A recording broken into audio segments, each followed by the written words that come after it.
Siap beli tempah. Nombor plat UMX. Sempena namanya.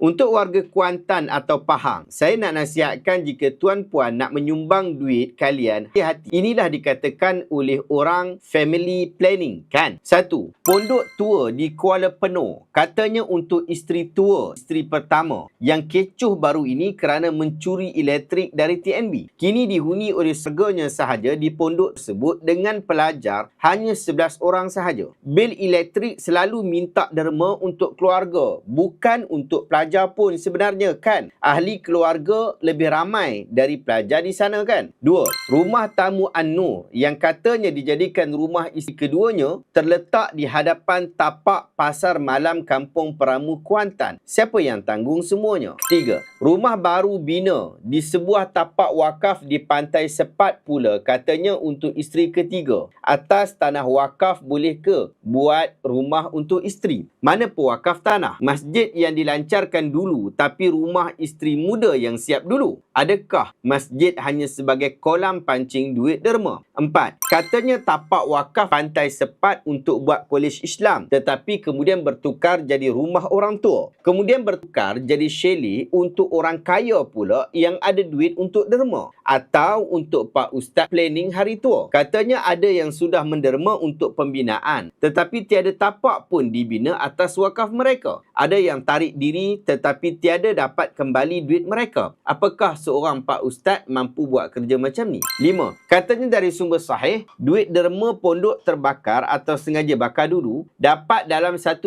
juta. Tetapi ke mana duit itu diguna dan dibelanjakan? Sponsor salon bini muda di KK Sabah, tapi rugi hampir 70,000, kan? Buat restoran di Peramu, sekadar nak cairkan duit derma hampir 300,000, kan? Tak ada audit, kan? Ini di sana. 6. Ada miliki banyak kereta mewah seperti EV, BYD, Velfire, Merc dan Honda dan lain-lain lagi, kan? Siap beli tempah. Nombor plat UMX. Sempena namanya. Katanya, kan? Kenapa perlu bermewah dengan duit derma ni? Rosak imej Pak Ustaz lainnya. Banyak lagi yang saya dengar dari sumber sahih katanya, tapi di Sabah juga dia ada isteri anak 2. Ini siapa yang mahu tanggung? Kesian aku tengok ni. Aku pelik berapa orang isterinya Pak Ustaz ini. Sabah ada, Brunei ada, Filipina ada, terbaru di Indonesia, Pekanbaru pun ada.